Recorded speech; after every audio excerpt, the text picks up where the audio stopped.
Hello, this is Always Be a Viking bringing you a video on how to rock the ruler designer.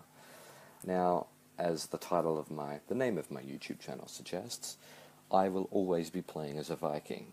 Well, I won't always be playing as a Viking, but this particular time I will be playing as King Bjorn Ironside of Svithjod. I think it's called Svithjod.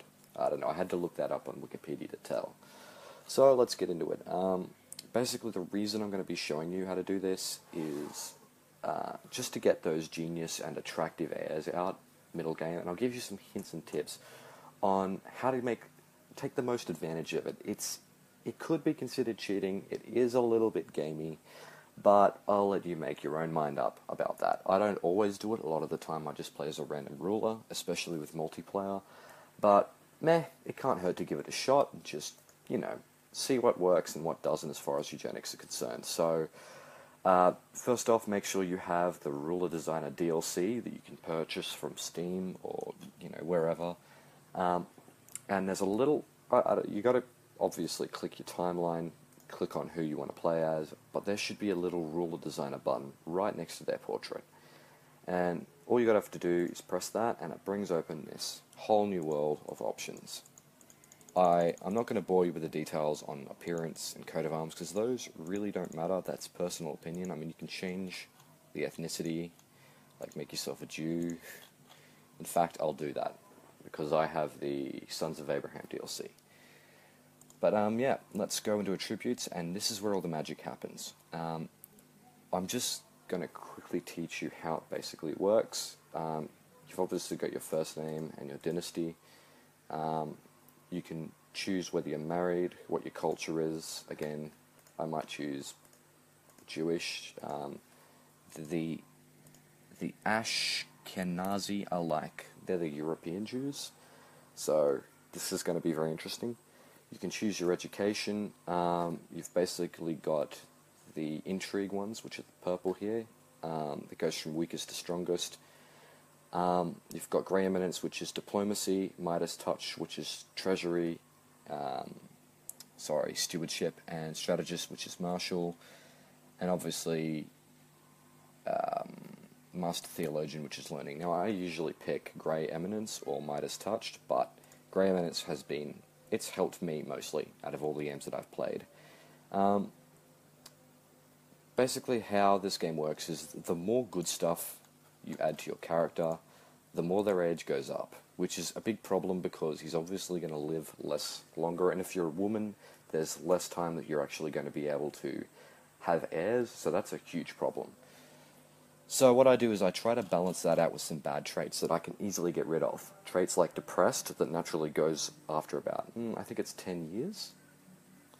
Traits like wounded, which disappears after 10 years. These, that's already taken heaps off me. I was age 30 before, and now I'm age 16. So, let's continue. I do excommunicated because I can literally remove that within 5 minutes of playing. Maybe even like a minute.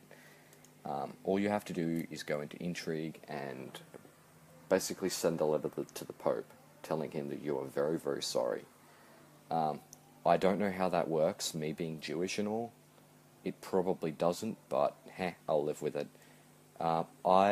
I usually pick a combination of homosexual,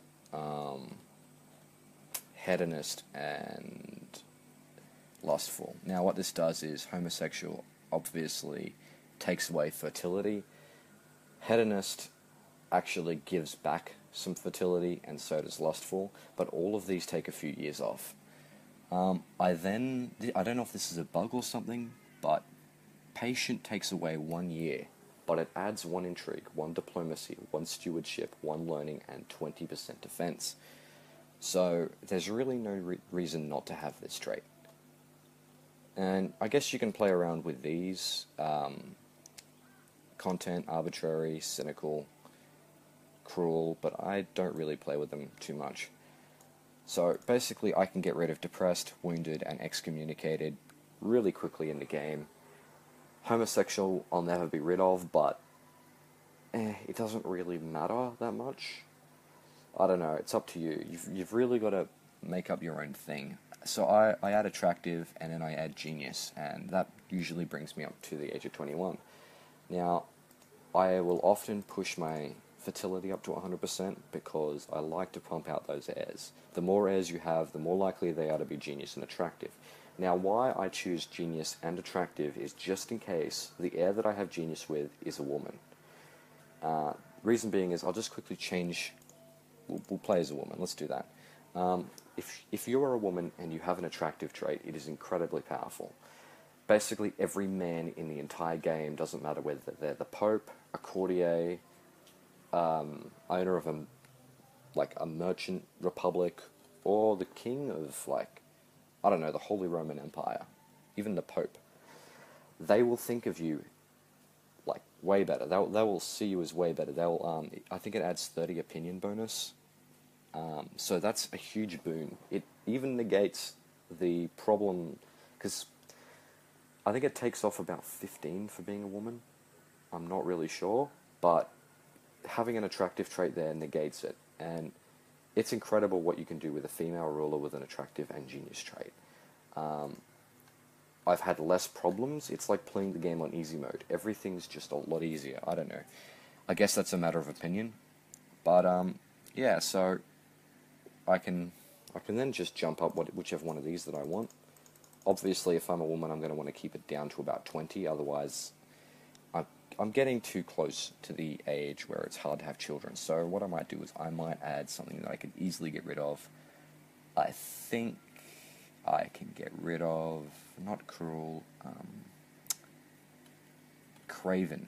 Craven I think I can get rid of just by going to war, because it basically means being a coward. And that brings me down to 18. Now, women really only start to have children around the age of 20, so there's really no reason for me to be down here. So I might pump a little bit extra into fertility. There we are. Let's give this a shot. And I'll just show you how to get rid of the negative traits. So, obviously, I'll go in intrigue. And, that's right, I talked about this. I'm playing as a Jew, so there's no ability to take away that excommunicated trait, but who cares? Who cares? Obviously they're all going to hate me because of my... Yeah, look at that. Female ruler -10, short reign -45, foreigner -20, infidel -30. Okay, it was probably a bad decision being a foreigner and a different religion and all of those negative traits, but you get the general idea. If you play as a Catholic with all these traits, I've had so many good games, you can't really go wrong unless you just do something stupid like I just did. But yeah, I hope you enjoy, and again, this is like my first video, so I'm not very good at speaking. I'm just practicing, so let me know how I did, and yeah, good luck ruling the world as a Viking.